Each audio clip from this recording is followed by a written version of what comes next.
Hi കൂട്ടുകാരെ, ഞാനിവിടെ ഒരു 4 മണി പലഹാരം ഉണ്ടാക്കാൻ പോവുകയാണ്. ഞാൻ അതിനിവിടെ ഒരു പാൻ അടുപ്പത്ത് വെച്ചിട്ടുണ്ട്. ഇതിലേക്ക് നമുക്ക് കുറച്ച് നെയ്യ് ഒഴിച്ചു കൊടുക്കാം.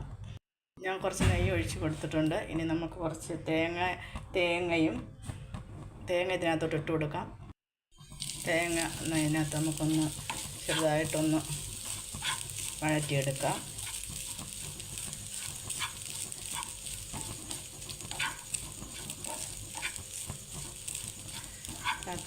നമ്മളിവിടെ ശർക്കരപ്പാനി ഉണ്ടാക്കി വെച്ചിട്ടുണ്ട്, അതോടെ ഇതിനകത്ത് ചേർക്കാം.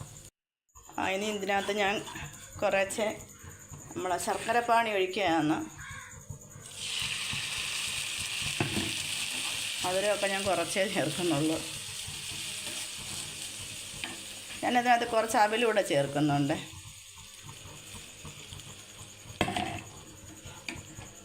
പറ്റിച്ചെടുക്കാം.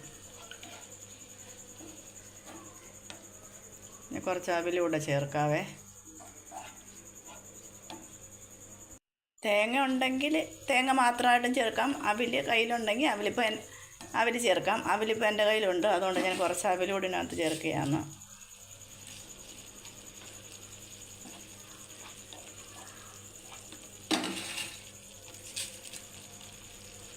ഇത് ഇവിടെ ഏത്തയ്ക്ക പുഴുങ്ങിയതാണ്. ഏത്തയ്ക്ക മാത്രമായിട്ട് വേണമെങ്കിലും ചെയ്യാം.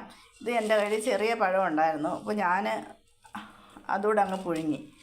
ഏത്തയ്ക്ക ഒന്നേ എടുത്തുള്ളൂ, ചെറിയ പഴം ഇവിടെ ഉണ്ടായിരുന്നു, അപ്പം ഞാൻ അതും പുഴുങ്ങിയെടുത്തു. ഇത് നമുക്ക് ഏത്തയ്ക്ക നന്നായിട്ട് ഉടച്ചെടുക്കാം.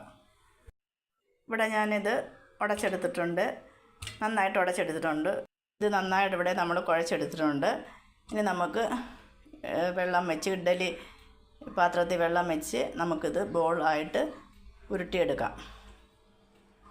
ഇവിടെ ഇഡ്ഡലി പാത്രം വെച്ചിട്ടുണ്ട്, അതിൽ ഞാൻ ഒരു വാഴയില വെച്ചിട്ടുണ്ട്. നമുക്കിത് ഉരുട്ടി പിന്നെ ഇതിനകത്തോട്ട് വെച്ച് പുഴുങ്ങിയെടുക്കാം.